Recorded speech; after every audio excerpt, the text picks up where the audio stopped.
को तोड़ने की धमकी देना, असम्बलियों को तोड़ने के अमल को 2 माह 2.5 माह तक जो है वो मुल्क में अफरा तफरी और सियासी अदम इस्तेहकाम फैलाने के लिए उसको उस तरह से जारी रखना, असम्बलियाँ तोड़ने के बाद दोबारा जो है वो कैपिटल पे चढ़ाई का प्रोग्राम बनाना और फितना और फसाद फैलाने के लिए मुख्तलिफ़ किस्म के हरबे, लोगों को पेट्रोल बम बनाने की ट्रेनिंगें देना, बाकायदा जाली प्लस्तर चढ़ा के टांग पे 8 माह तक एक ही मुकाम पे रह के वहाँ पे फेस टू फेस जो है वो चंद 100 लोगों से मुलाकातें करना, उन्हें बाकायदा ट्रेंड करना, उन्हें जो है वो रियासत की अलामत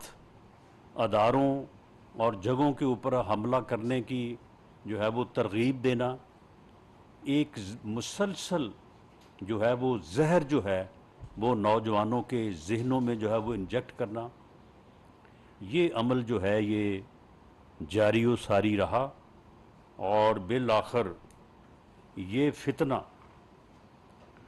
जो इस मुल्क को, मैं ये बार बार कहता रहा हूँ कि इमरान खान एक फितने का नाम है, ये फितना जो है ये इस मुल्क और कौम को, अगर कौम ने इसकी शनाख्त और इसका इदराक ना किया तो ये किसी हादसे से दो चार करेगा।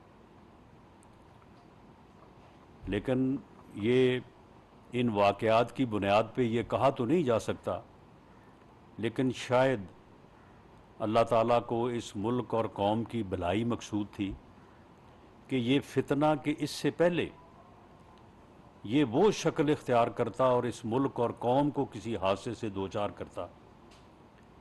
इसने खुद ही अपने आप को और अपनी जमात को जो है वो एक हादसे से दो चार कर लिया और 9 मई के वाक़यात ने ये मौका दिया कि कौम इस फितने का इदराक करे, इस फितने की जो है वो शनाख्त करे और इस फितने से अपने वजूद को जो है वो साफ़ और पाक करे। तो ये 9 मई को जो वाक़यात हुए हैं उनके मुतल्लक मुख्तलिफ़ किस्म की जो है वो क़यास आराइयाँ या अपने तौर पे जो है वो अंदाज़े जो है वो लगाए जा रहे हैं। तो इसलिए मैंने ये मुनासिब समझा कि आज जो ट्रू फैक्ट्स हैं, फैक्चुअल पोजीशन जो है वो आपके सामने रख दी जाए ताकि उसमें किसी किस्म की मुबालगा आराई का जो है वो एहतमाम या जो है वो मौका ना रहे। और मैं आपसे भी ये गुजारिश करूँगा कि जो फैक्ट्स एंड फिगर मैं आपके सामने रखूँगा मैं वो पूरी ज़िम्मेदारी से जो है वो रख रहा हूँ, पूरी ज़िम्मेदारी मैं उसकी लूँगा। उसमें अगर कोई फ़र्क हो तो आप मुझे कन्फ्रंट कर सकते हैं, लेकिन ये है कि इन फैक्ट्स को जो है वो उस वक्त तक कि उसमें कोई आप जो है वो चीज़ कन्फ्रंट ना करें, उनके ऊपर आपको जो है वो यकीन करना चाहिए क्योंकि ये बड़े हसास मामलात हैं। इसमें जो वाक़यात हुए हैं उसमें थ्रू आउट पाकिस्तान जो है वो 499 FIRs का इंदराज हुआ है, 499। इसमें से 88 FIR जो हैं वो एंटी टेररिस्ट एक्ट के तहत दर्ज हुई हैं और 411 जो है वो अदर जो लाज हैं, मिसाल के तौर पे किसी जगह पे किसी बस को आग लगा दी या वो लॉ इन्फोर्सिंग एजेंसीज़ की ड्यूटी जो हैं उनमें जो है वो कोई मुदाखलत की गई। इसी तरह से जो ATA के जो अरेस्ट हैं, ATA के केसेस में टोटल पूरे मुल्क में through out country, across the country 3944 लोगों को जो है वो अरेस्ट किया गया है,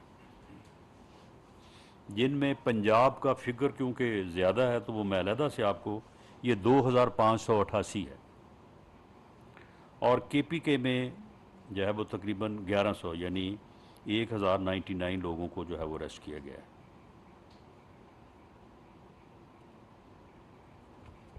तो इसी तरह से जो अदर केसेस हैं उनमें जो है वो 5,536 लोगों को अरेस्ट किया गया है, जिनमें से अक्सरियत आलमोस्ट 80% लोग जो है वो बेल पे जो है वो रिहा हो चुके।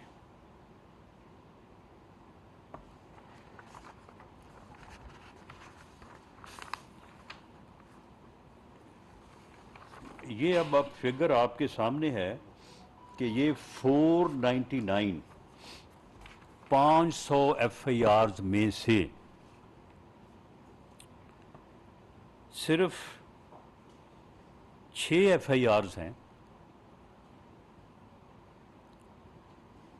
जिनको जो है वो प्रोसेस किया जा रहा है। 2 पंजाब में हैं जो अंडर प्रोसेस हैं और 4 जो हैं वो KPK में हैं, जिनका मुमकिना ट्रायल जो है वो मिलिट्री कोर्ट में जो है वो हो सकता है। अब ये 499 FIRs में से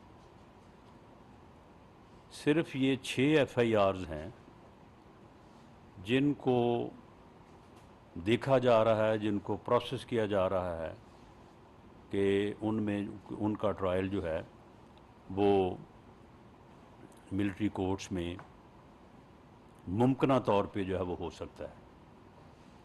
लेकिन फ़ज़ा ऐसे बनाई जा रही है कि जैसे पता नहीं सब कुछ जो है वो मिलिट्री कोर्ट्स में जो है वो ट्रायल होने जा रहा है। टोटल जो अक्यूज़्ड, ये जो टोटल फिगर जो है वो मैंने आपको नोट कराया वो आपके ज़हन में रहे, सिर्फ 19 अक्यूज़ जो हैं वो ट्रांसफ़र हुए हैं मिलिट्री कोर्ट्स को या मिलिट्री हुकाम को पंजाब में, और 14 हुए हैं KPK में, और बाकी किसी जगह पे कोई ऐसा मामला नहीं है। अब इसमें यह है कि इसका प्रोसीजर ये है कि मिलिट्री हुकाम जो केस को इन्वेस्टिगेट करते हैं तो वो केस को जो है वो उसका ट्रायल जो है वो शिफ्ट नहीं होगा, यानी वो केस की कॉग्निजेंस नहीं लेंगे। उस केस में वो ये देखेंगे कि कहाँ कहाँ पे मिलिट्री एक्ट या ऑफिशियल सीक्रेट एक्ट का जो है वो इतलाक होता है। अगर एक ATA के केस में 300 मुल्ज़मान हैं और उनमें से 10 लोग ऐसे हैं जो उस जो है वो जगह पे फॉल करते हैं कि जहाँ पे जो है वो ऑफिशियल सीक्रेट एक्ट की वायलेशन हुई है या मिलिट्री एक्ट की वायलेशन हुई है, तो वो एक्शन जो है मिलिट्री कोर्ट का ट्रायल जो है वो उस तक महदूद होगा। बाकी केस जो है या 290 या 291 जो अक्यूज्ड हैं उनका केस जो है वो ऑर्डिनरी कोर्ट में चलेगा। अब इसमें भी बड़ा अभाम पाया जा रहा है कि जी ऑफिशियल सीक्रेट एक्ट क्या है और ये मिलिट्री एक्ट का जो है वो इतलाक जो है वो सिविलियंस पे ये किस तरह से हो रहा है। तो इस बारे में मैं सिंपल ये आपके सामने आम फहम आम आदमी की ये समझ में बात आ जाए कि ऑफिशियल सीक्रेट एक्ट और मिलिट्री एक्ट 1952 का इतलाक जो है वो उस जगह पे होता है कि कोई बिल्डिंग या उस बिल्डिंग का कोई हिस्सा, कोई ऑफिस या कोई एरिया जो डिफेंस से मुतल्लिका जो है वो उसका पर्पस है, वहाँ पे ऐसी हसास तनसीबात मौजूद हैं जो मुल्क के दिफा से मुतल्लिक हैं, जिनका वहाँ पे मौजूद होना मुल्क के दिफा का, रियासत के दिफा का अगेंस्ट एनिमी जो है वो उनका पर्पस है। और अगर कोई शख्स, एनी पर्सन, अगर कोई यूनिफॉर्म पर्सन भी है और वो अथॉराइज्ड नहीं है उस एरिया में जाने का, he is also guilty of this offence. Any person अगर उस एरिया का, जो कि वो बिल्डिंग है, वो ऑफिस है, वो एरिया है, और वो प्रोहिबिटेड एरिया डिक्लेयर है, ये आप कैंट एरियाज में जाते होंगे तो आप वहाँ पे जहाँ चाहें आप जा सकते हैं, लेकिन बाज़ जगहों पे, बाज़ बिल्डिंग पे वहाँ पे लिखा होता है प्रोहिबिटेड एरिया, ममनुआ इलाका। उसमें जो ट्रेसपास करे, उसके अंदर दाखिल हो या किसी को दाखिल करने की तरगीब दे या किसी को दाखिल होने में मदद दे,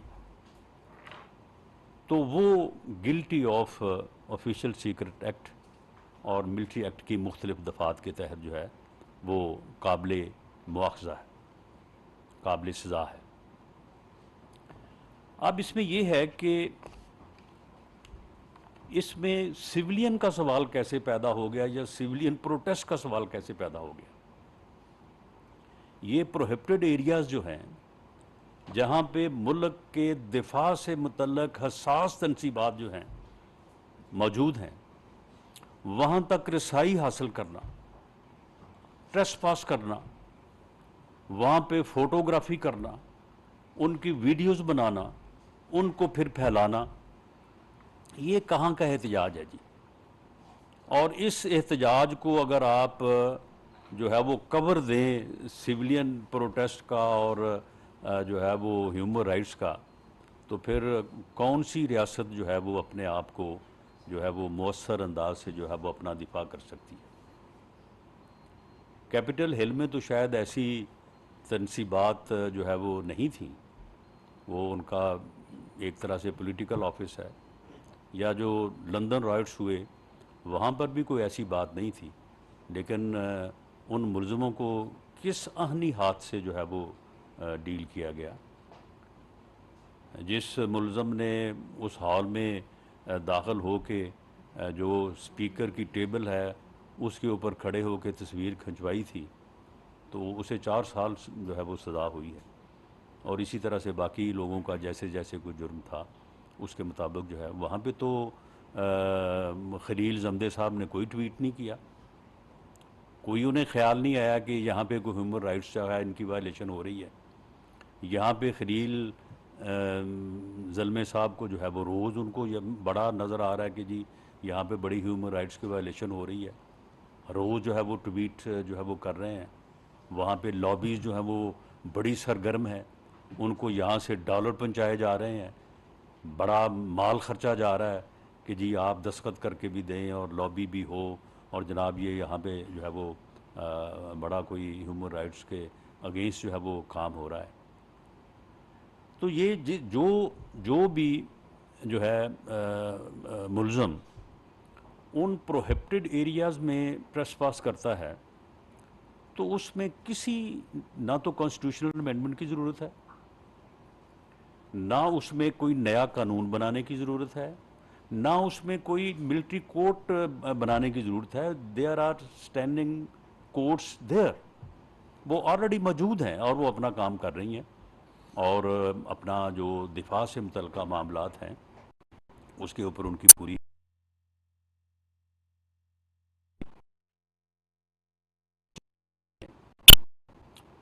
जो जना हाउस है वो कोर रहायशगाह थी। वो सिर्फ रहायशगाह नहीं थी कि वहाँ पे उनकी प्राइवेट इस्तेमाल की चीज़ें थी, वो उनका कैंप ऑफिस भी था। उस कैंप ऑफिस में बड़े हसास नौइयत की चीज़ें जो है वो मौजूद थी। मिसाल के तौर पे अगर वहाँ पे कोई लैपटॉप पड़ा है, तो क्या उस लैपटॉप में जो है वो कोई ज़ाती इंफॉर्मेशन वहाँ पे मौजूद होंगी? बड़ी हसास इंफॉर्मेशन होगी। वहाँ तक, उस एरिया तक जो है वो ट्रेसपास हुआ है। उन चीज़ों को या तो जला दिया गया है या वहाँ से उठा लिया गया है। तो क्या उनकी रिकवरी जो है वो मिलिट्री हुकाम ने करनी है या अल्लाह देता है ASI ने करनी है? और ये कितना हसास मामला है। अगर खुदा ना खास्ता वहाँ से उठाई गई कोई चीज़ जो है वो कल को किसी हमसाया मुल्क से जो है वो इस्तेमाल होती है, तो आप मुझे बताएं कि उसके क्या कॉन्सिक्वेंसेस होंगे, उसका मुल्क के दिफा के ऊपर क्या इम्पैक्ट होगा। तो क्या यहाँ पे ये कोई अपना जो है ये पॉलिटिकल प्रोटेस्ट की बात हो रही है? ये कोई पॉलिटिकल प्रोटेस्ट के ख़िलाफ़ जो है वो एक्शन हो रहा है कि जो इस किस्म की जो है वो जो है वो अपना जो है वो प्ली ली जाए, यानी खुदा का खौफ किया जाए। ये आखिर रियासत के दिफा का मसला है। और अगर वहाँ पे चीज़ों को जला दिया गया है तो वो उनमें से कितनी चीज़ें ऐसी होंगी कि जो कि इतनी हसास नोवियत की होंगी कि जिसका नुकसान जो है वो इर्रेपेरेबल लॉस है। मैं इसके ऊपर इससे ज़्यादा बात नहीं कर सकता और ना ही इससे ज़्यादा बात जो है वो की जा सकती है मुल्क के और रियासत के मफाद में। लेकिन ये मामला जो है ये फेडरल गवर्नमेंट की कोई स्वाबदीद नहीं है। ये वज़ीर आज़म या आर्मी चीफ की कोई डिस्क्रिशन नहीं है या मर्जी नहीं है। ये रियासत की ऑब्लिगेशन है, ये दफ़ाए पाकिस्तान की ऑब्लिगेशन है कि अगर किसी ने दिफा से मुतल्लक एरिया प्रोहिबिटेड एरिया में ट्रेसपास किया है, वहाँ से कोई चीज़ उठाई है या जलाई है, तो उसे आर्मी एक्ट और ऑफिशियल सीक्रेट एक्ट के तहत ही ट्रायल हो सकता है। उसका ट्रायल जो है वो और किसी कानून के तहत नहीं हो सकता। ये जो है ये ऑब्लिगेशन है, ये कोई जो है वो चॉइस नहीं है और इसके लिए सिस्टम मौजूद है। आर्मी एक्ट 1952 जो है पिछले 71 साल से जो है वो नाफिज है। उसे बार बार जो है वो मुख्तलिफ जो है वो यानी कोर्ट्स में चैलेंज किया गया, तो आज तक जो है वो उसके ख़िलाफ़ जो है वो कोई जो है वो उसको कलअदम करार नहीं दिया गया, क्योंकि उसकी ज़रूरत है। इसके बग़ैर आप उन एरियाज़ का दिफा नहीं कर सकते और उन एरियाज़ को आप इस तरह से जो है वो एक्सपोज भी नहीं कर सकते या उन्हें ऐसा इस तरह से उनका एक्सपोज होना हल्का नहीं कर सकते, क्योंकि ये मुल्क और कौम के जो है वो दिफा का मसला है। तो इस तरह से जो लोग इन प्रोहिबिटेड एरियाज़ में, जो कि ये टोटल 7 FIR बनती हैं पूरे मुल्क में, मर्दान में पंजाब रेजिमेंट का जो हेडक्वार्टर है वो ट्रेसपास हुआ और वहाँ पे जो बाहर कर्नल शेर खां की जो तस्वीर का मुजस्मा था, शहदा की यादगार थी, उसको जिस तरह से बेहुरमत किया गया, उसके मुजस्मे के साथ जो है वो सलूक किया गया, वो एक अलग चीज़ है।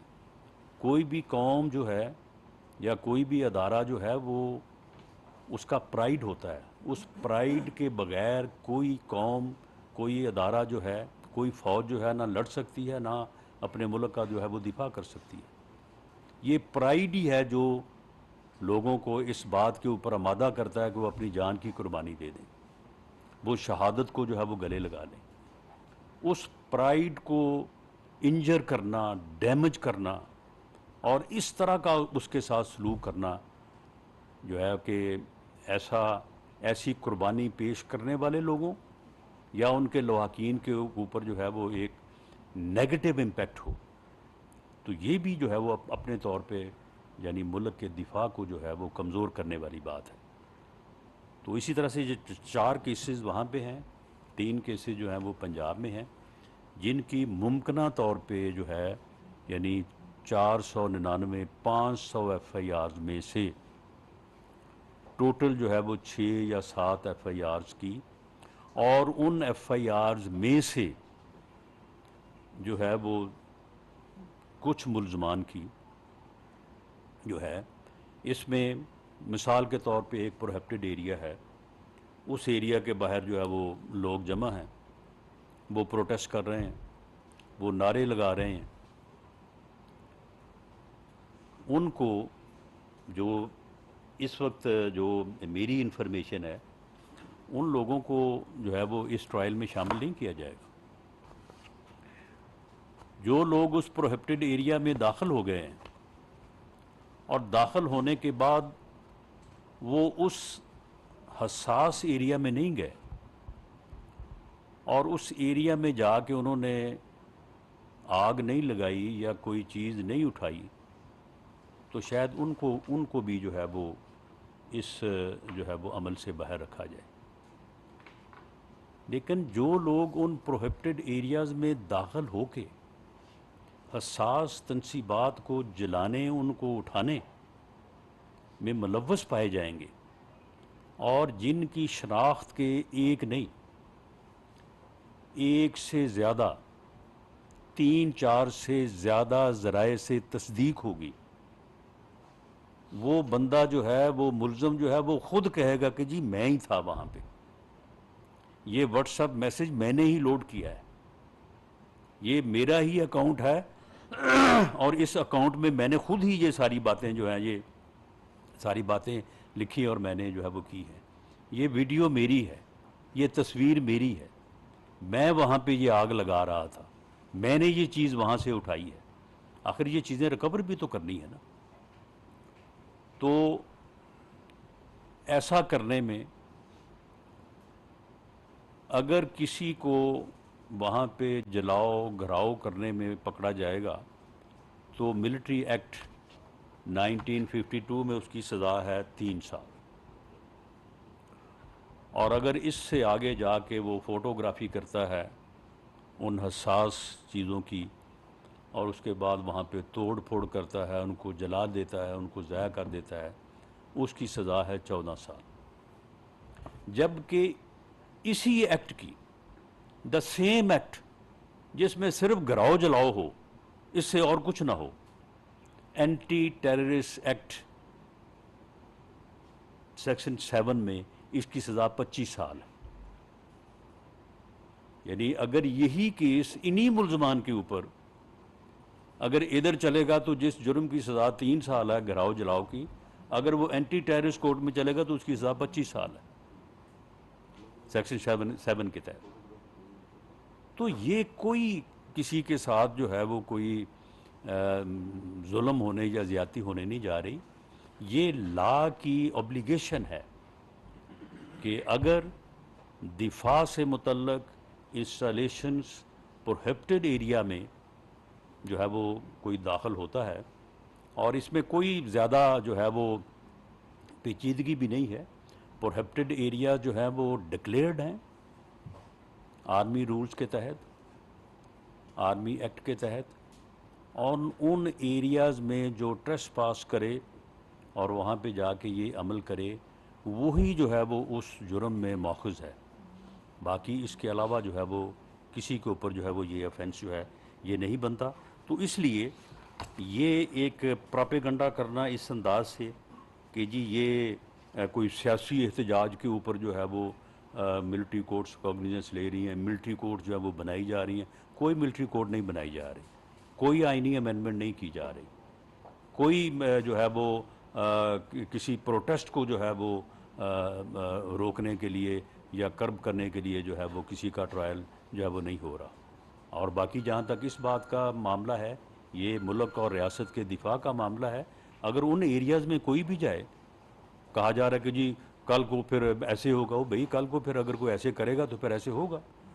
मुल्क के दिफा को आप जो है वो इस बात के ऊपर जो है वो आप जो है वो एक सेटिस्फाइड तो नहीं कर सकते कि जी ये सिर्फ किसी की जो है ये मंशा है। तो इस तरह से जो है ये मैं वजाहत जो है ये मैं करनी चाहता था। बाकी तमाम केसेस जो हैं वो ऑर्डिनरी कोर्ट्स में जो है वो ट्रायल के लिए जो है वो पेश किए जाएंगे और इसमें जो एविडेंस है इसमें नादरा के ज़रिए से और जो जो मौके पे एविडेंस है उसके ज़रिए से अक्सर यानी क्योंकि ये एक यानी जो फितना है, इसकी जो है वो बड़ी बड़ी ट्रेनिंग और बड़ी प्लानिंग हुई है। और जितने भी लोग जो हैं ये जो कह रहे हैं कि जी हमें तो पता नहीं था, इनके अपने अकाउंट्स देखें, इनका आप देखें ना पिछले 6 माह, पिछले 8 माह का, कि ये क्या करते रहे हैं, किस तरह की तैयारी करते रहे हैं, ये क्या कहते रहे हैं, ये अवाम अवाम फट पड़ेंगे, अवाम चढ़ दौड़ेंगे, छुपने के लिए जगह नहीं मिलेगी। तो ये किस बात की जो है वो ये सारी तैयारी हो रही थी, ये इसी फितने के लिए जो है, और मुल्क को जो है वो अनारकी और अफरा तफरी के सुपुर्द करने के लिए जो है ये सारी जो है वो तैयारी हो रही थी। इन लोगों के जो अपने इंस्टाग्राम ग्राम पे और व्हाट्सएप पे जो ट्विटर अकाउंट्स हैं, वो इनकी एविडेंस है। ये जो कहते रहे हैं, जो करते रहे हैं, बाकायदा पूरी दुनिया को उससे आगाह करते रहे हैं, बल्कि अपनी खुद एविडेंस क्रिएट करते रहे हैं, ताकि ये मालूम हो कि जो ड्यूटी हमारी लगी थी हमने पूरी कर दी है। तो ये खुद अपने ऊपर जो है वो खुद गवाह है। तो इन तमाम लोगों को जो है वो इन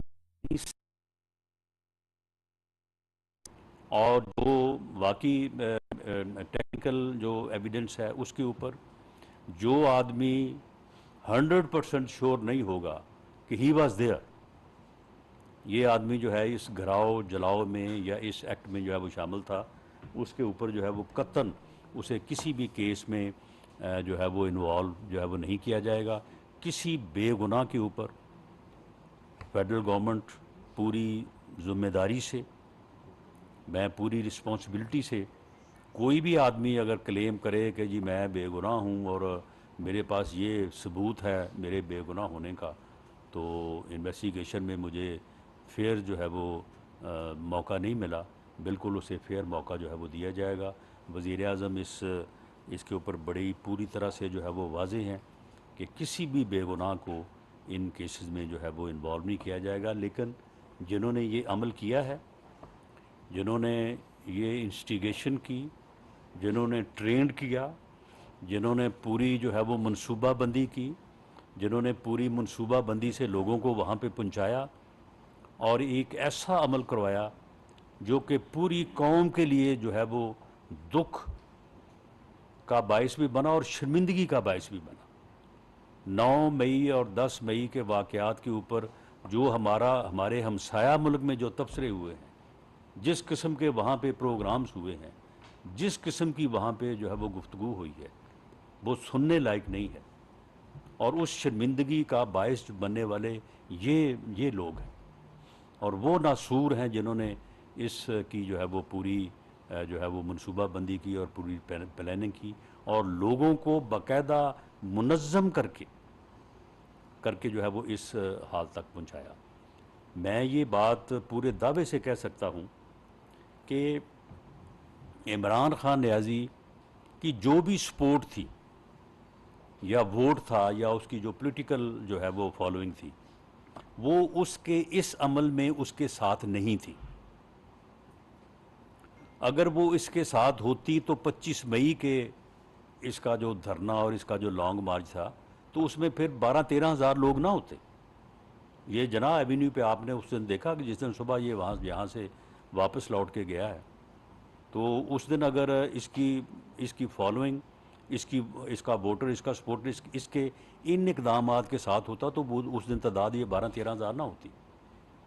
ये जिस दिन जो है जब इसने लॉन्ग मार्च शुरू किया, तो आप थ्रू आउट देखें कि लाहौर से चल के वज़ीराबाद तक किसी जगह पे भी जो है वो इसकी जो है वो तादाद जो है वो 7-8 हज़ार से जो है वो ज़्यादा नहीं हुई। जब सुबह ये अपना प्रोग्राम शुरू करता था और कम से कम 2 घंटे जो है वो लाइव मीडिया के ऊपर अपने मुखालफिन को गालियाँ देता था, और अगर इसे शक पड़ गया कि वज़ीर आज़म मियाँ शहबाज शरीफ ने इसे मुज़ाकरात की दावत दी है, तो इसने अगले दिन सुबह जो है वो 1 घंटा जो है वो गालियाँ दी कि तुम्हारी औकात क्या है, तुम होते कौन हो, तुम्हारी हैसियत क्या है, मैं तुम्हारे साथ मुज़ाकरात करूँ। और वो 2 घंटे की जो है वो जो गुफ्तगू है वो मीडिया पे पूरी दुनिया सुनती थी, और वहाँ पे सुनने वाले जो है वो 250, 300, 400 लोग होते थे। इसलिए कि अवाम इसकी इनकी इस जो है वो अफरा तफरी और अनारकी की कोशिश और इस फितने के जो है वो साथ नहीं थे। इसी तरह से जब इसने कहा कि मैं इंसानों का समुंदर लेके आऊँगा, इसने कहा पूरी कौम मेरे साथ खड़ी है, पूरी कौम मेरे साथ है, और अब पूरी कौम जो है वो इस्लामाबाद की तरफ बढ़ेगी और जो है वो हम हमलावर होंगे इस्लामाबाद के ऊपर। उस दिन भी रावलपिंडी में जहाँ पे इसने इकट्ठे हो के हमलावर होना था इस्लामाबाद के ऊपर, वहाँ पे आप देख लें तमाम इंडिपेंडेंट ज़राए से भी जो है वो 20,000 माइनस प्लस का जो है वो अंदाज़ा था। लेकिन चलें आप को 5-10 से इसको ज़्यादा भी लगा लें, तो कौम इसके साथ नहीं थी। इसी तरह से जब जब भी इसने प्रोटेस्ट की कॉल दी है, किसी एक जगह के ऊपर जो है वो 500, 700, 1000, 250, 300, 150, 70, 80 से जो है वो ज़्यादा लोग नहीं हुए। तो इसकी अपनी जमात जो है, अब ये लोग जो हैं जो इससे अलहदगी का जो है वो ऐलान कर रहे हैं, तो ये कहा जा रहा है कि जी उनके ऊपर बड़ा दबाव है। वो भाई बड़ा दबाव तो इस बात का होगा ना कि आप पार्टी छोड़ दें। ये पूरी चार्जशीट जो बयान की है अपना वो फैज़ुल हसन चौहान ने, इसका भी दबाव था उसके ऊपर। वो जो वाक़यात उसने सुनाए हैं कि जी फ़लाँ मीटिंग में ये हुआ, फ़लाँ मीटिंग में ऐसे हुआ, फ़लाँ मीटिंग में जो है वो मैंने ये कहा, उन्होंने ये कहा, तो ये भी दबाव का हिस्सा है। पूरी चार्जशीट पेश की है उन्होंने, और उसने कहा है कि जनाब एक तसलसल था कि हम इस जो है वो फितना फसाद के नज़रिए और कोशिश के साथ जो है वो मुतफिक नहीं थे। रात जो प्रेस कॉन्फ्रेंस की है मुसर्रत चीमा ने और जमशेद चीमा साहब ने, तो उन्होंने ये कहा नहीं है कि ये वो मनफी सियासत थी, ये वो अफरा तफरी और फितने की सियासत थी जिसका अल्टीमेट जो है वो अंजाम जो है वो 9 मई को हुआ। अब अगर वो दबाव के तहत ये सारा कुछ कर रहे थे तो उन्हें ये कहने की क्या ज़रूरत थी? वो सिंपल कह देते कि जी ठीक है जी हम पीटीआई छोड़ रहे हैं और हम जो है वो इससे जो है वो अलहदा हो रहे हैं।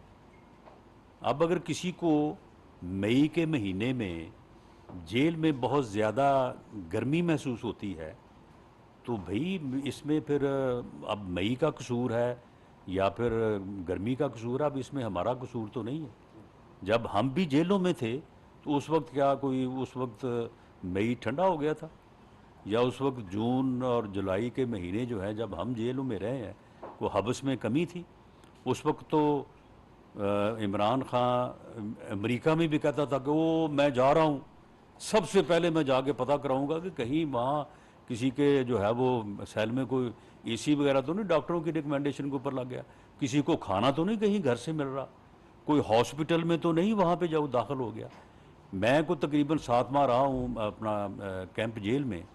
हॉस्पिटल का जो एरिया है वो मेरे लिए आउट ऑफ बाउंड था। वो डॉक्टर साहब कह रहे थे कि जी आप मुझे तो चाहे जो है वो 10 दफ़ा बुला लें लेकिन आप हॉस्पिटल में दाखिल नहीं हो सकते, आपके ऊपर पूरी तरह से ये पाबंदी है कि इस बंदे को हॉस्पिटल में नहीं आने देना, वहाँ पे कहीं आगे ये बेड के ऊपर ना लेट जाए। तो आप ख़ुद तो ये सारा कुछ जो है वो आप करते रहे हैं। अब अगर आपसे जो है वो जेल किसी से जो है वो बर्दाश्त नहीं हो रही, तो ये इसमें जो है वो हमारा कसूर तो नहीं है। लेकिन अगर आप इन जराइम का हिस्सा हैं तो इसमें जो है हो सकता है कि कुछ लोगों का ये केस हो जिसमें माफ़ी तलाफ़ी हो सकती हो। जो क्रिमिनल जुरिस्प्रूडेंस है उसका ये एक मुसल्लमा जो है वो लॉ है, तरीक़ाकार है, पॉलिसी है, असूल है, और ये शरीयत में भी जायज़ है कि जुर्म करने वाला अगर अपने जुर्म पे शर्मिंदा हो और गैर मशरूत माफ़ी का ख्वासगार हो तो उसे माफ़ी या उसकी सज़ा में तखफ़ीफ़ की जा सकती है। ये एक चीज़ जो है ये मौजूद है। अदालतें भी जो है वो इस अमल को जो है वो इन मानों में लेती हैं और सज़ा में जो है वो तखफ़ीफ़ जो है वो कर देती हैं। लेकिन वो जुर्म की नोयत होती है। जिस तरह से मैंने पहले कहा है कि एक आदमी बाहर खड़ा नारे लगा रहा है उसमें, और एक आदमी जो है वो दाखिल होकर वहाँ से कोई चीज़ उठा रहा है या किसी चीज़ को आग लगा रहा है, तो दोनों में फ़र्क है। किसी जगह पे माफ़ी हो सकती है, किसी जगह पे सिर्फ तखफ़ीफ़ हो सकती है। उससे ज़्यादा शायद जो है वो करना जो है उसकी मुआशरा इजाज़त ना दे। उसकी जो है वो कौम इजाज़त ना दे, क्योंकि इन चीज़ों को आपको साबित करना होगा कि आइंदा किसी को ये जुर्रत ना हो कि वो उन एरियाज़ में जो है वो जा घुसे प्रोटेस्ट की जो है वो आड़ में, जो एरिया जो हैं वो कौम के दिफा के लिए और इस मुल्क के वजूद के लिए एक बुनियादी अहमियत का दर्जा जो है वो रखती हैं। और इसी तरह से हमें कहा जा रहा है कि जी मुज़ाकरात की बात, आप आए ना ज़रा आके, आप ये शहदा का कल जो है वो अज़मत शहदा का दिन मनाया गया है। इस दौरान जो है वो शहदा की फैमिली से हमें भी और आप लोगों को भी मिलने का मौका मिला है। आप उनके ज़रा एहसासात देखें, उनके जज्बात को आप मैयर करें।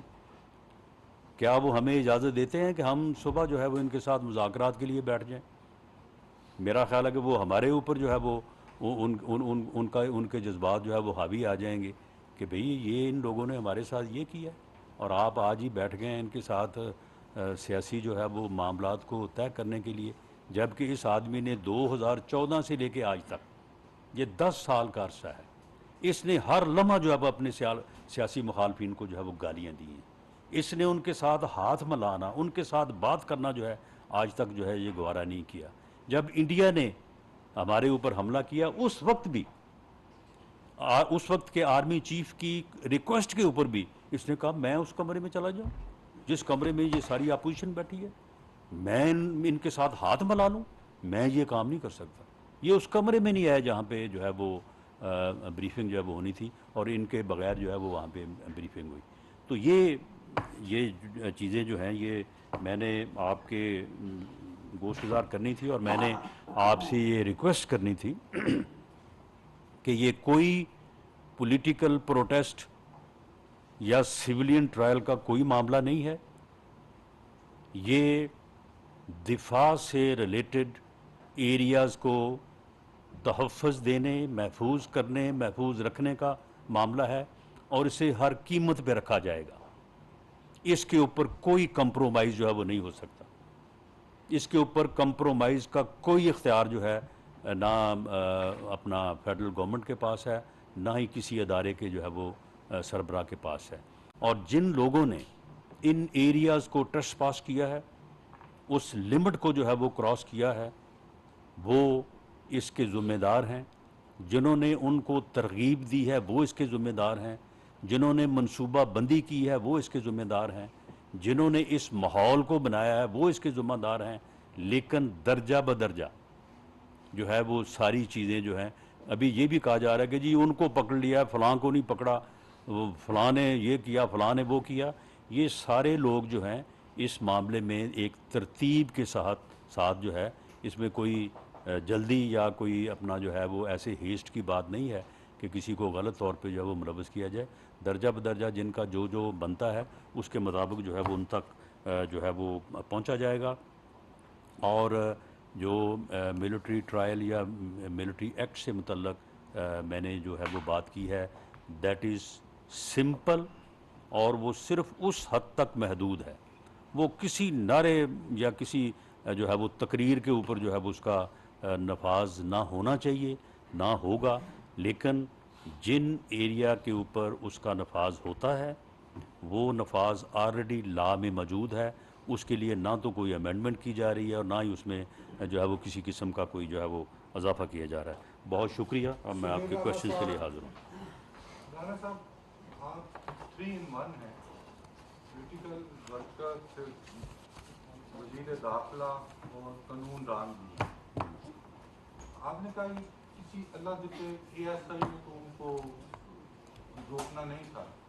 क्या नहीं करना था? आपने कहा किसी अल्लाह दिखे ASI ने तो उनको, टेररिस्टों को नहीं रोकना। नहीं, मैंने ये बात नहीं की।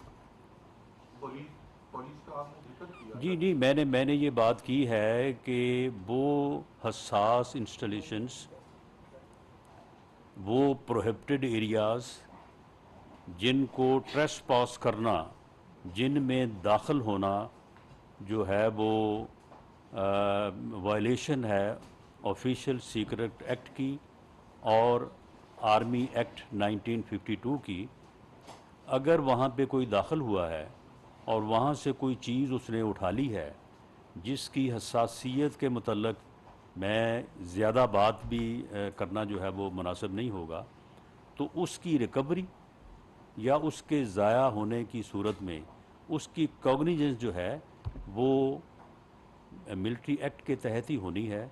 वो पुलिस या कोई एएसआई जो है वो नहीं ले सकता। कम टू माय क्वेश्चन, आप वजीर दाखिला हैं, उस लाहौर में 4 डिवीजन है, नंबर 2 डिप्ट जिसको 2 मेजर जनरल कमांड करते हैं, फिर आपके डीजी रेंजर हैं कजाकी साहब आपके दोस्त, चौथा लाग एरिया कमांडर का मेजर जनरल होता है, फिर 5 इंडिपेंडेंट ब्रिगेड कमांडर्स हैं वहाँ, और फिर कोर कमांडर साहब आते हैं। तो काइंडली आप ये बताएं कि उस वक्त के कोर कमांडर सुलेमान गनी साहब का अब स्टेटस क्या है, नंबर 1। नंबर 2, आपने कहा है पंजाब सेंटर पे अटैक हुआ। पंजाब सेंटर जो मैदान में है वहाँ भी 3 सेंटर हैं, इंजीनियरिंग सेंटर, ये पंजाब सेंटर और एक और सेंटर है। आप ये बताना फरमाएंगे कि इतनी फोर्स होने के बावजूद ये टेररिस्ट कैसे दाखिल हुए और इनको कॉर्डन ऑफ क्यों नहीं किया गया? जी, पहली बात तो ये है कि आप बड़े सीनियर और बड़े ही समझदार सहाफ़ी हैं। इस किस्म की इंफॉर्मेशन या ये डिटेल्स जो हैं ये ऑन एयर डिस्कस करना जो है ये मेरी नाक़िस राय के मुताबिक जो है ये मुनासिब नहीं है। और दूसरी बात ये है कि किसका क्या स्टेटस है ये मेरा डोमेन नहीं है, ना ही मैं इसके ऊपर जो है वो बात कर सकता हूँ। बाकी रही बात कि ये किस तरह से दाखिल हुए और इन्हें किस तरह से रोका गया और किस तरह से नहीं रोका गया, ये अब इर्रेलेवेंट है। इसके मुतल्लक बाकायदा तहकीक दोनों साइडों पे हो रही है और इसमें अगर किसी की कोताही पाई गई तो उसके ऊपर एक्शन लिया जाएगा। लेकिन अब इस वक्त सवाल ये है कि ये दाखिल हुए हैं या नहीं हुए। अगर ये दाखिल हुए हैं तो फिर रेलेवेंट लॉ के तहत इनका ट्रायल होगा, और अगर ये दाखिल नहीं हुए और ये मैंने फैक्ट्स एंड फिगर्स आपको दे दिए हैं कि ये नंबर है FIRs का, ये नंबर है अरेस्ट का, तो मैं हाज़िर हूँ। मैं ये बात जो है उसके ऊपर आपको जवाबदेह हूँ और ये साबित कर सकता हूँ कि ये लोग दाखिल हुए हैं। कौन कहाँ तक हुआ है, किसका जुर्म कहाँ तक जो है वो बनता है और कहाँ नहीं बनता, वो जो है वो इन्वेस्टिगेशन जो हो रही हैं उसमें मैं आपको इंश्योर करता हूँ कि इंशाअल्लाह ताला फ्री होंगी, फेयर होंगी और मेरिट पे होंगी। काबर साहब समा से। अच्छा, ये बताइए कि जो अभी ECL में नाम डाले गए जिसमें इमरान खान, बुशरा बीबी और उसके अलावा तमाम रहनुमाओं के नाम, काबीना ने इसकी मंजूरी दी थी या ये इनके नाम PNIL में के जरिए डाले गए हैं? दूसरा सर इसी में ये बताइएगा कि जो GHQ हमले के लोग हैं इनको भी आज हवाले किया जाएगा मिलिट्री के हवाले से, तो क्या सेक्शन क्या है जिसमें कोई बैरिकेड लगा सकते हैं? देखिए, पहली बात तो ये है कि ये जो नाम है, एक तो होता है ECL पे जो है वो नाम डालने के लिए जो है वो कैबिनेट की अप्रूवल जो है वो ज़रूरी होती है। लेकिन बाज़ लिस्टें बनी हुई हैं, जिस तरह से ये प्रीलिमिनरी एक लिस्ट है, फिर एक BL ब्लैक लिस्ट है, तो वो फौरी तौर पे अगर कोई अंदेशा हो कि जी फ़लाँ आदमी ने ये जुर्म किया है या फ़लाँ आदमी के ख़िलाफ़ ये एलिगेशन है और वो इससे पहले कि वो प्रोसीजर मुकम्मल हो ECL में डालने का, तो ये आदमी जो है ये निकल जाएगा। तो उसमें आर्जी तौर पे जो है वो नाम जो है वो डाला जाता है। ये नाम जो है ये आर्जी तौर पे डाले गए हैं। उसके बाद जो इनके ख़िलाफ़ एलिगेशन होगी उसकी नोयत को देखते हुए फिर जो है वो इनके नाम जो हैं वो इसमें जो है वो ECL में डाले जाएंगे या जो है वो नहीं डाले जाएंगे।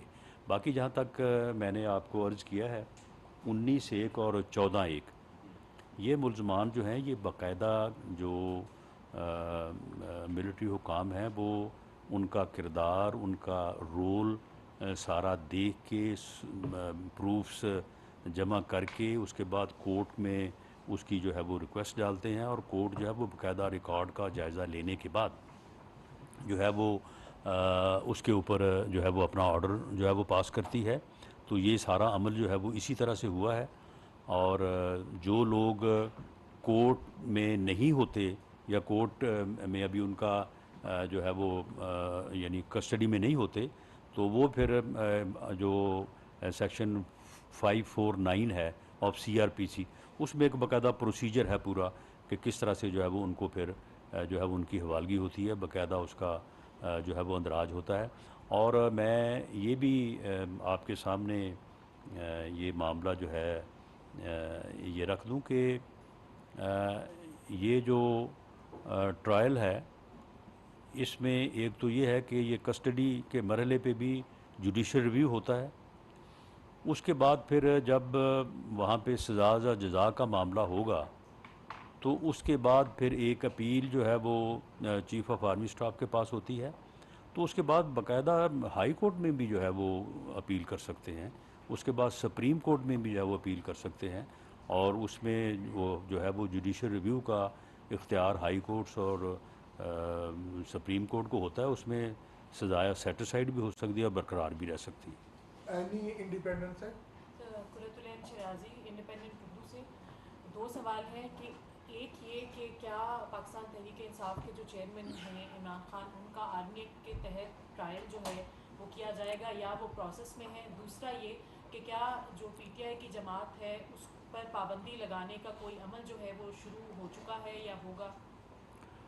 देखें, जहाँ तक मेरी ज़ाती राय या मेरी जो असेसमेंट है, जो एविडेंस इस वक्त तक आपके भी सामने है, मेरे भी सामने है, तो इस सारे फितना फसाद की जड़ ये जो नासूर पाकिस्तान की सियासत के अंदर जो है वो दाखिल हुआ है।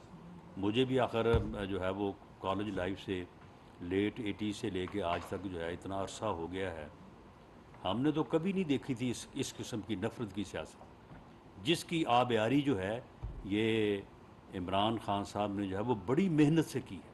ये 1 साल भी इन्होंने ज़माम पार्क में बैठ के बड़ी मेहनत की है इन्होंने, यानी जो नौजवानों की ज़हन साजी की है, जिनमें इस तरह से नफ़रत इंजेक्ट की है कि वो शुहदा की यादगारों के ऊपर पल पड़े, उन्हें यानी कोई यानी उनमें कोई सेंस नहीं रही, उनमें कोई जो है वो कौमी सोच और जो है वो बैलेंस का जो है वो शाइबा नहीं रहा। ये इसने बड़ी मेहनत से सारा कुछ किया है। और ये आदमी जो है ये इस फितने की सियासत का आर्किटेक्ट है, ये सरगना है, इसके बग़ैर ये सारा हो नहीं सकता था।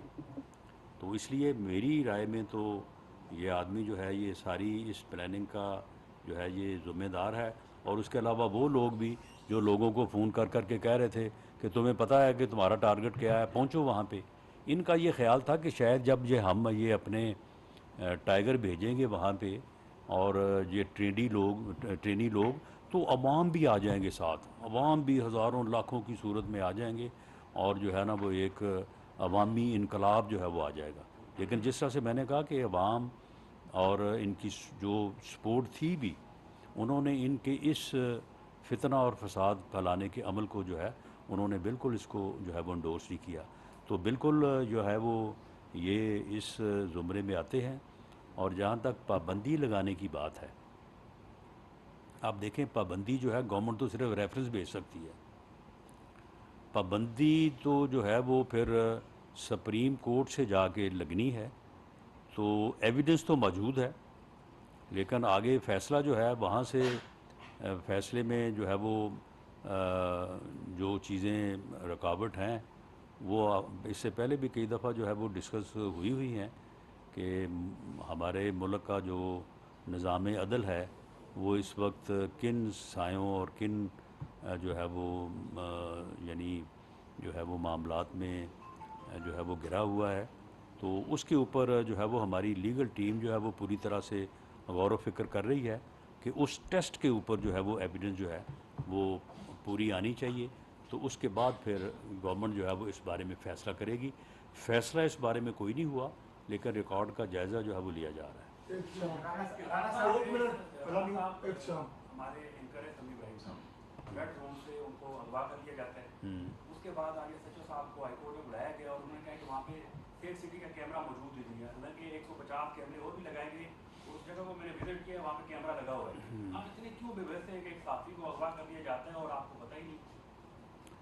सहाफ़ी को अगर अगवा किया है तो जिसने अगवा किया है आप उसके ख़िलाफ़ मुतलका थाने में एप्लीकेशन दें, हम उसको उस केस भी रजिस्टर करेंगे, इन्वेस्टिगेशन भी करेंगे। अब ये तो अब आपका इल्ज़ाम है ना कि अगवा कर लिया गया है। अब सिर्फ इल्ज़ाम की बुनियाद के ऊपर तो कुछ नहीं किया जा सकता, लेकिन अगर इस बारे में आपके पास कोई एविडेंस है तो बिल्कुल हुकूमत जो है उसके ऊपर इन अकॉर्डेंस विद लॉ अमल करने और उसको इन्वेस्टिगेट करने को तैयार है। राणा साहब, अलानूर मशरक से जो लोग प्रेस कॉन्फ्रेंस कर रहे हैं, पीटीआई छोड़ रहे हैं, क्या उनके खिलाफ भी कार्रवाई होगी या नहीं? और अगर कार्रवाई मतलब नहीं होती या उनको गिरफ्तार मतलब किस वजह से किया था, वो मतलब क्यों गिरफ्तार हुए? वो गिरफ़्तार इसलिए हुए थे कि 3 MPO एक कानून है कि जिसमें अगर ये एप्रीहेंशन हो कि फ़लाँ आदमी जो है वो अमन व अमान की सूरत हाल को बिगाड़ सकता है या अमन व अमान की सूरत हाल में कोई खलल डाल सकता है, तो उसे 3 MPO के तहत डिटेन किया जा सकता है। तो इन लोगों के मुतल्लक आप मुझे बताएं कि कोई शक शुबा है कि ये लोग जो है ये इस सूरत हाल को जो 9, 10, 11 को पैदा हुई उसमें ये शामिल नहीं थे किसी न किसी दर्जे में। अब वो दर्जा जो है उसके ऊपर मैं नहीं बात कहता कि इनका ट्रायल होना चाहिए या इनको जो है वो चलान होना चाहिए, हो सकता है उससे पहले दर्जे के ऊपर हों ये, लेकिन ये वहाँ पे मौजूद थे, इनसे ये तवक्को की जा सकती थी, अब भी इनसे तवक्को की जा सकती है। तो इसलिए इनको 3 MPO के तहत जो है वो डिटेन किया गया था। बाकी जो इन्वेस्टिगेशन का अमल है वो अमल अमन व अमान की इस सूरत हाल के ऊपर होने वाले एक्शन से बिल्कुल अलहदा है। वो अलहदा से इन्वेस्टिगेशंस हो रही हैं और वो मिलिट्री साइड पे भी हो रही हैं, जो केसेस उनसे मुतलका हैं, जिस तरह से मैंने वजाहत की है। ATA वो JITs बनी हुई हैं, वो इंडिपेंडेंटली कर रही हैं। अगर उनकी तफ्तीश में ये लोग जो पार्टियां छोड़ रहे हैं या जो रिहा हो रहे हैं, अगर इनका किरदार वहाँ पे कोई डिटेक्ट हो गया तो ये उन केसेस में गिरफ़्तार हो सकते हैं।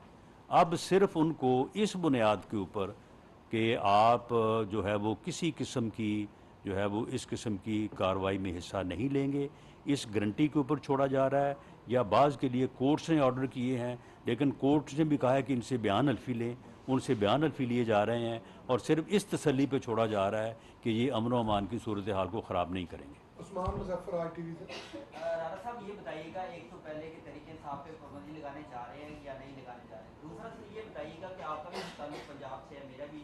पंजाब में जो खवातीन के साथ अगर मतलूबा अफराद को गिरफ्तार करने पुलिस जाती है तो खवातीन के साथ बदतमीजी की जाती है, उनको दलील किया जाता है, तशद्दुद किया जाता है। तो सर ये बताइएगा, इसको कब रोकेंगे? आप गिरफ्तारियाँ तो करें, लेकिन जो फैमिली चार दीवारी की खिलाफवर्जी की जा रही है।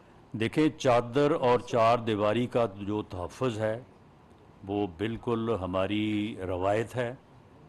अगर ऐसा किसी जगह पे हुआ है तो कतन गवर्नमेंट की इस बारे में बड़ी वाज़ेह इंस्ट्रक्शंस हैं।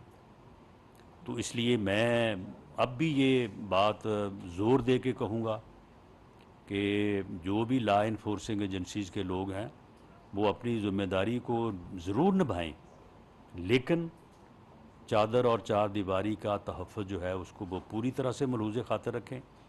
आपके इल्म में होगा कि सियालकोट में एक वाक़या ऐसा हुआ था, तो उसके ऊपर ख्वाजा आसफ़ साहब ऑन रिकॉर्ड हैं कि उन्होंने माज़रत भी की और उन्होंने इस बात की जो है वो मज़म्मत भी की। इस किस्म की किसी को ना इजाज़त है, ना इस किस्म का किसी को जो है वो इख्तियार है। और जो वो ख़वातीन जो किसी मामले में इन्वॉल्व नहीं हैं और वो घरेलू ख़वातीन हैं, तो मैं समझता हूँ कि वो हमारी बहनें हैं, हमारी माएँ हैं, उनकी इज़्ज़त, हमारी बेटियाँ हैं, उनकी इज़्ज़त जो है वो हमारे लिए उतनी ही मोहतरम है। लेकिन मैं अपने PTI के जो हमारे भाई हैं, मैं उनसे भी ये गुजारिश करनी चाहूँगा कि देखें, जेल कोई ऐसी भी जगह नहीं है कि वहाँ पे जाके आदमी जो है वो बिल्कुल जो है वो कोई जो है वो बिल्कुल ख़त्म हो जाता है। हम जेलों में रहे हैं, आपके सामने है, आपने हमें रखा और आपने जिस तरह से रखा वो भी आपको पता है। तो इसके बावजूद जो है तो आप जिनके ऊपर कोई इल्ज़ाम है तो आप फेस करें उसको, आप अदालत में चले जाएं, अदालत में जाके अपनी जो है वो गिरफ्तारी दे दें। अब आप देखें कि चौधरी परवेज़ लाई साहब जो 3 दफ़ा जो है वो चीफ मिनिस्टर पंजाब रहे हैं, उनको जेब देता है इस तरह से छुपना और इस तरह से जो है वो भागे हुए हैं। भाई आप आएँ, आगे सामने जो है वो आप आके जो है वो अपने आप को पेश करें, आपका मुकम्मल एहतराम किया जाएगा, आपके चादर और चार दीवारी का जो है वो एहतराम किया जाएगा। तो आप अपने आप को पेश करें, अपने जो है वो जो भी आपके ऊपर इल्ज़ाम है उसका वो आप जवाब दें। तो ये भी जो है ये मैं समझता हूँ कि गैर ज़रूरी तौर पे जो है वो लोगों का पुलिस के आगे भागना और फिर छुपना और इस हद तक कि फिर उनसे भी जो है वो कोई तजावज़ किसी जगह पे हो, लेकिन बहरहाल मैं उसकी बिल्कुल सपोर्ट नहीं करता। सर खैबर टीवी से जी साहब खैबर टीवी से राणा साहब, मुदस्सिर हुसैन खैबर टीवी से। मेरा सवाल आपसे ये है कि तहरीक इंसाफ के काफ़ी ऐसे रहनुमा है जो 9 मई वाक़यात में मुलविस समझे जाते थे, लेकिन अब वो धड़ाधड़ प्रेस कॉन्फ्रेंसेस करके बाहर आ रहे हैं। तो ये जो ड्राई क्लीन की सहूलत है जस्ट लीडर्स के लिए होगी या कारकुनों को भी सहूलत से नवाजा जाएगा? मेरा सेकंड क्वेश्चन आपसे ये है कि साबिका चीफ मिनिस्टर खैबर पख्तूनख्वा महमूद खान और साबिक फेडरल मिनिस्टर मुराद सईद साहब के पैगामात आ रहे हैं लेकिन उनके वेयर अबाउट्स का नहीं पता।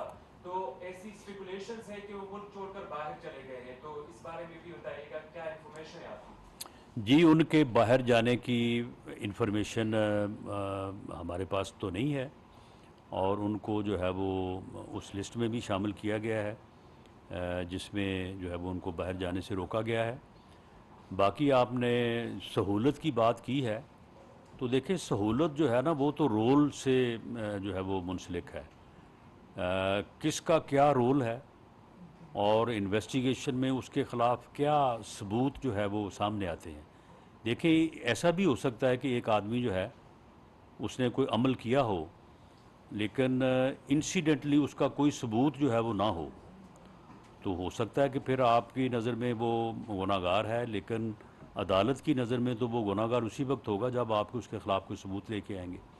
तो ये माफ़ी तलाफ़ी जो है ये तो हर किसी का जो रोल है वो तयन करेगा कि उसका रोल माफ़ी के ज़ुमरे में आता है या फिर उसको जो है वो हर कीमत पे प्रोसिक्यूट किया जाएगा।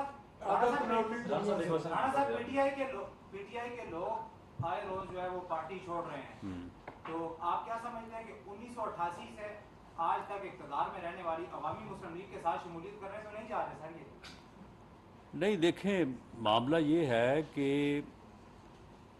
पीटीआई के लोगों की जो अक्सरियत है वो इस सियासत से, जो सियासत इमरान खान साहब कर रहे थे उससे मुत्फिक नहीं थे। ये आप देख लें, आप इनके प्रोटेस्ट को देख लें, उसमें पार्टिसिपेशन को देख लें, आप इसमें जो है वो इनकी जो सेकंड दर्जे की लीडरशिप है उनकी आपसे हमसे जो गुफ्तगू होती रही उसको आप देख लें, तो वो लोग इस पागलपन के साथ नहीं थे, वो इस फितने की सियासत के साथ नहीं थे।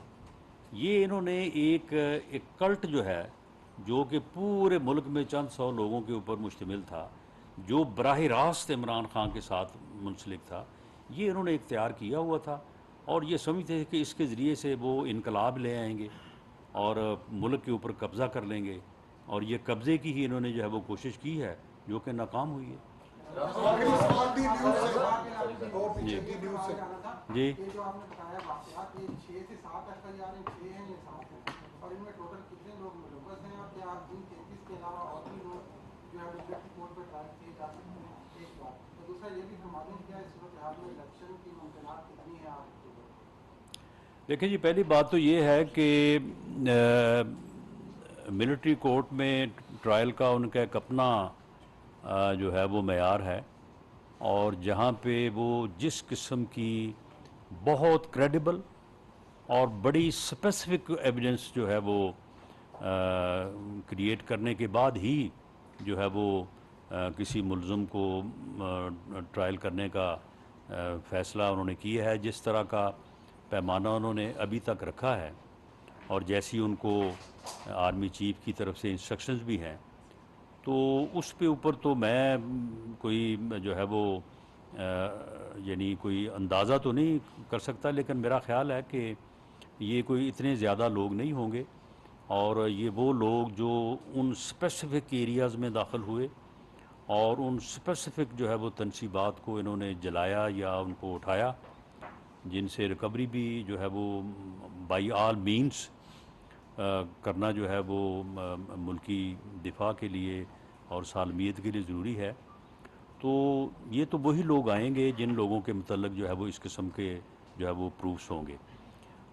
बाकी जहाँ तक आपने इलेक्शन की बात की है, देखें आइन के तहत असम्बलियाँ अपनी मुद्दत पूरी करेंगी, उसके बाद केयर टेकर सेटअप आएगा और जो है वो इलेक्शन जो है वो आइन के मुताबिक जो है वो इलेक्शन होगा। जो एक जो है वो मसनूई तौर पे और दौं से तकब्बर से एक अपने हिडन एजेंडे की बुनियाद के ऊपर इमरान खान ने आउट ऑफ टर्न जो है मुल्क में जो है वो 2 असम्बलियों का इलेक्शन जो है वो कराने की कोशिश की। पहले कौमी असम्बली से मुस्तफ़ी होकर ये कोशिश की, वो कोशिश जो है वो नाकाम हो चुकी है। इलेक्शन जो है वो एक ही दिन होंगे, तमाम असम्बलियों के होंगे और केयर टेकर सेटअप के तहत होंगे, फ्री होंगे और इंशाअल्लाह ताला फेयर होंगे। जितने दिफाई इदारे हैं वो हमारे लिए काबिल एहतराम है। क्या वजह है कि जो सजाद हैदर साहब है एयर कमोडोर, उनकी तस्दीक की गई इस्लामाबाद पुलिस के एक एहलकार की जानिब से, उनकी अहलिया भी उनके साथ मौजूद थी, उन्होंने अपना तारुफ भी करवाया, उसके बावजूद उनकी तस्दीक की गई और तमाम पाकिस्तानी कौम का दिल भी दुखा। वज़ीर आज़म ने इसकी मजम्मत क्यों नहीं की? क्या वज़ारत दाखिला ने IT इस्लामाबाद को कोई नोटिस जारी किया? इसकी क्या वजह? उसके साथ साथ ये तय कि जो IT इस्लामाबाद है वो मुकम्मल तौर के ऊपर अवाम के जो जानो माल का तहफ़्फ़ुज़ है उसको यकीनी बनाने में नाकाम हो चुके हैं। गुज़िश्ता रोज़ ये आपकी राय और आपकी तकरीर है, इस किस्म का कोई वाक़या मुझे रिपोर्ट नहीं हुआ। सर आपको वीडियो मौजूद है। जी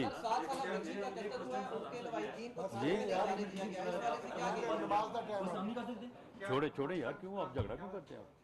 जी बैठे जी, बैठे, तशरीफ रखें जी, तशरीफ रखें आप, तशरीफ रखें आप। 9 मई को जो साना हुआ है जी, मुकद्दस जो हमारे शुहदा के खून के साथ जिन एंटी स्टेट एलिमेंट्स जो ये घिनौनी हरकत की है और इसमें दुश्मन मुल्क भारत में जो शादमाने बजाए जा रहे हैं, उनके तमाम चैनल्स थे मीडिया के, हालांकि वो उसको एक बहुत बड़ी कामयाबी भी करार दे रहे हैं। क्या इस पूरी साजिश के पीछे इंडियन अदारों का कोई किरदार हो सकता है? देखिए मैं इसे खारिज अज़ इम्कान नहीं कह सकता।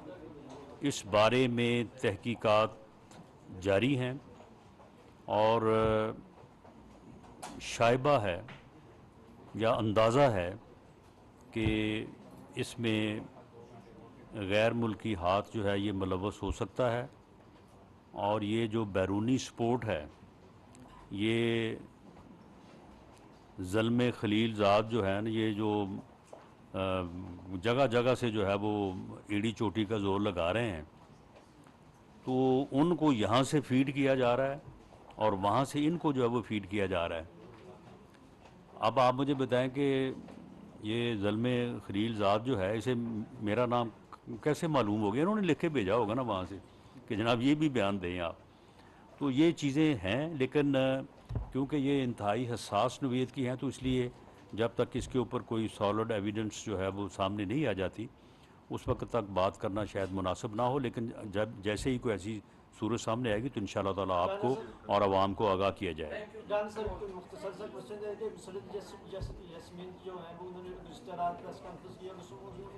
उन्होंने ऐसे स्टेटमेंट के सामने आए जिसमें उन्होंने कहा ये तमाम तर 9 मई के वाक़यात हैं जिसमें इमरान खान मतलब बतौर वज़ीर दाखिला आप जो इमरान खान के अगर ये इसमें हकीकत है इस बात में, तो बतौर वज़ीर दाखिला आप इमरान खान के खिलाफ क्या कार्रवाई कर सकते हैं? नहीं, ये जो बयानात आ रहे हैं, जिस तरह से फैज़ुल हसन चौहान ने बात की है, रात जो है वो अपना मुसर्रत जमशेद चीमा ने बात की है, जमशेद चीमा साहब ने बात की है, तो इनके अब बयानात रिकॉर्ड होंगे और ये इन्वेस्टिगेशन होगी इंशाअल्लाह।